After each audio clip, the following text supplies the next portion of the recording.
TV पत्रकार दीपक चौरसिया के खिलाफ गैर जमानती वारंट जारी। टीवी पत्रकार दीपक चौरसिया की मुश्किलें बढ़ गई हैं। गुरुग्राम की कोर्ट ने उनके खिलाफ गैर जमानती वारंट जारी किया है।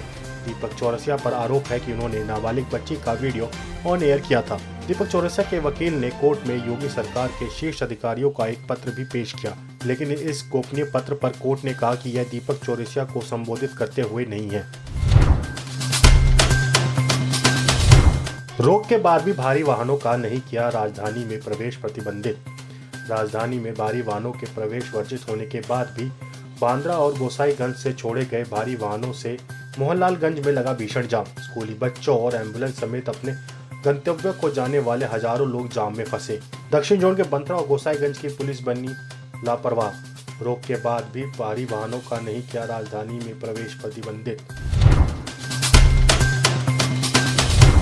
मेरठ में दो समुदायों के लोगों के बीच खूनी संघर्ष। गाड़ी टकराने के बाद विवाद में हुई चाकूबाजी और मारपीट, दोनों पक्षों के आधा दर्जन लोग घायल। पुलिस ने मौके से कई लोगों को हिरासत में लिया। पुलिस ने भीड़ पर लाठी फटकारी। पुलिस की तरफ से दोनों पक्षों पर मुकदमा दर्ज करने की तैयारी। संवेदनशील इलाके में भारी पुलिस फोर्स तैनात। थाना सरदाना क्षेत्र के होटल अल हयात का मामला। पीएम मोदी के दौरे से पहले मिले विस्फोटक ने उड़ाए पुलिस प्रशासन के होश।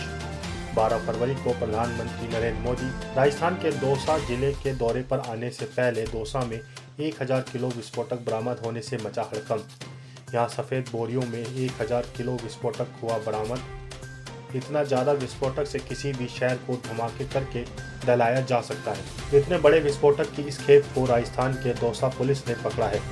क्योंकि पीएम मोदी 12 फरवरी को दौसा में आने वाले हैं, इस लिहाज से इतनी ज्यादा मात्रा में विस्फोटक बरामद होने से पुलिस प्रशासन के होश उड़े हुए हैं। जामिया हिंसा मामले में दिल्ली पुलिस ने साकेत कोर्ट के फैसले को हाई कोर्ट में दी चुनौती। जामिया हिंसा से जुड़े मामले में शर्जील इमाम समेत अन्यों को आरोप मुक्त करने वाले साकेत कोर्ट के फैसले को दिल्ली पुलिस ने दिल्ली हाई कोर्ट में चुनौती दी। एसडी तुषार मेहता ने दिल्ली हाई कोर्ट से मामले में जल्द से सुनवाई करने की मांग की है। दिल्ली हाई कोर्ट मामले में सोमवार को सुनवाई करेगा। जन्म प्रमाण पत्र मामले में अब्दुल्ला आजम की पुनर्विचार याचिका सुप्रीम कोर्ट ने की खारिज। सपा नेता आजम खान के बेटे अब्दुल्ला आजम खान को जन्म प्रमाण पत्र के मामले में सुप्रीम कोर्ट से लगा बड़ा झटका। जन्म प्रमाण पत्र मामले में अब्दुल्ला आजम की पुनर्विचार याचिका को खारिज किया।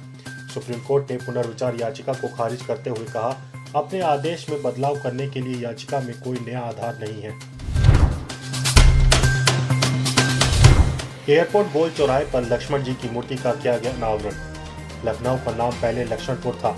अब लखनऊ एयरपोर्ट परिसर में लक्ष्मण जी की मूर्ति लगाकर उसके लक्ष्मणपुर नाम को किया गया सार्थक। लक्ष्मण जी की मूर्ति के अनावरण के साक्षी बने रक्षा मंत्री राजनाथ सिंह, मुख्यमंत्री योगी आदित्यनाथ, मंत्री जितेंद्र प्रसाद, विधायक राजेश ऋषि, साथ ही अन्य गणमान्य रहे मौजूद। बीबीसी पर भारत में प्रतिबंध लगाने वाली याचिका को सुप्रीम कोर्ट ने किया खारिज।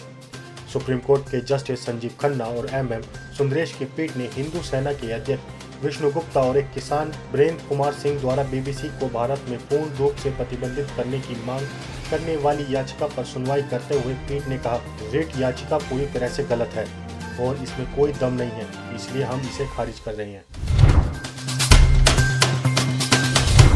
तेलंगाना की सत्ता में आने पर हम निजाम के सांस्कृतिक प्रतीकों को करेंगे खत्म, बंदी संजय। तेलंगाना बीजेपी प्रमुख बंदी संजय ने कहा कि यदि हम तेलंगाना की सत्ता में आते हैं तो हम नवनिर्मित सचिवालय के गुंबदों सहित तेलंगाना में निजाम के सांस्कृतिक प्रतीकों को नष्ट कर देंगे।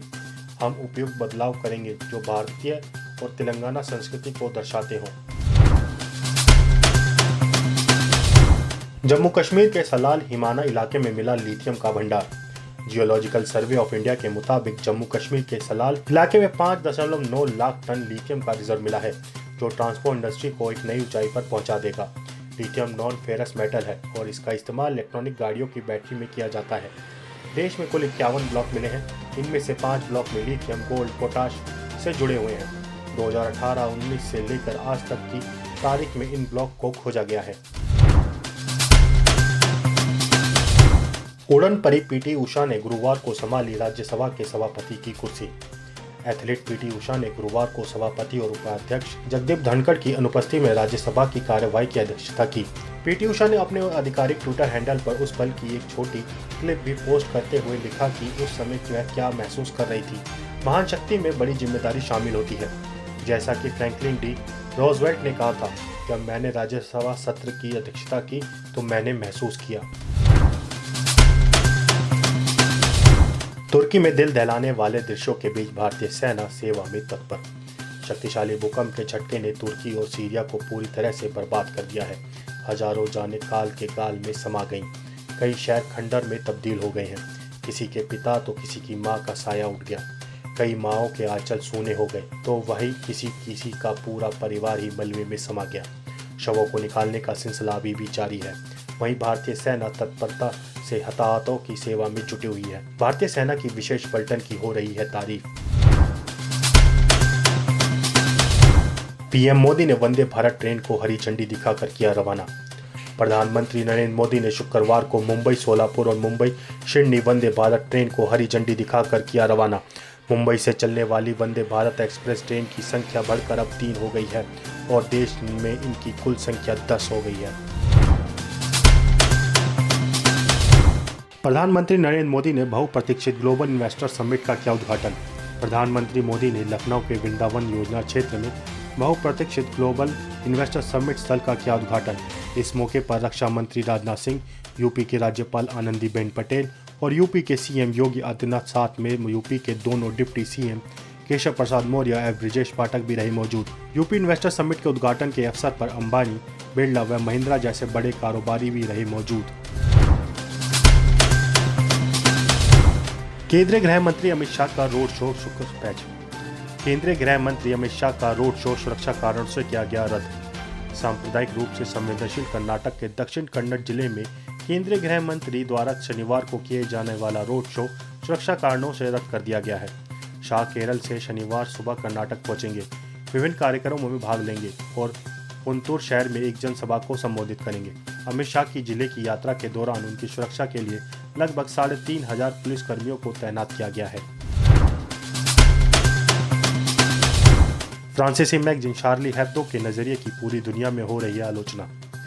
मुसलमानों के लिए अलग नजरिया रखने वाली फ्रांसीसी मैगजीन शार्ली हेब्दो ने तुर्की भूकंप पर कार्टून शेयर कर मानवता को किया शर्मसार।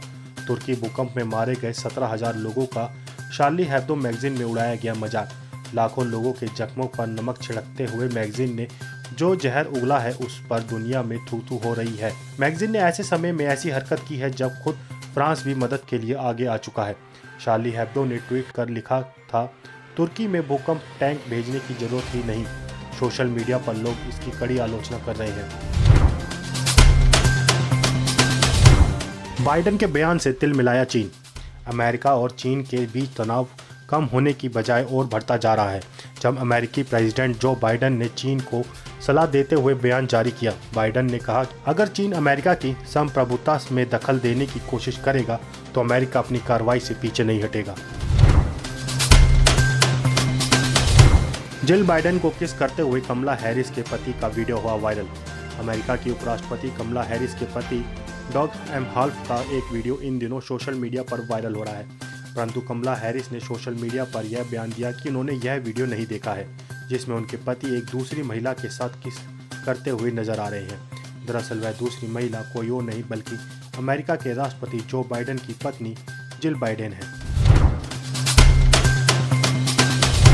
पाकिस्तान में ईंधन संकट, कई क्षेत्रों में पेट्रोल पंप खाली, गैस आपूर्ति भी हुई ठप। पाकिस्तान इन दिनों गंभीर चुनौतियों का सामना कर रहा है। अब राजनीतिक व आर्थिक संकट के साथ ही ईंधन संकट भी बड़ी चुनौती के रूप में सामने आया है।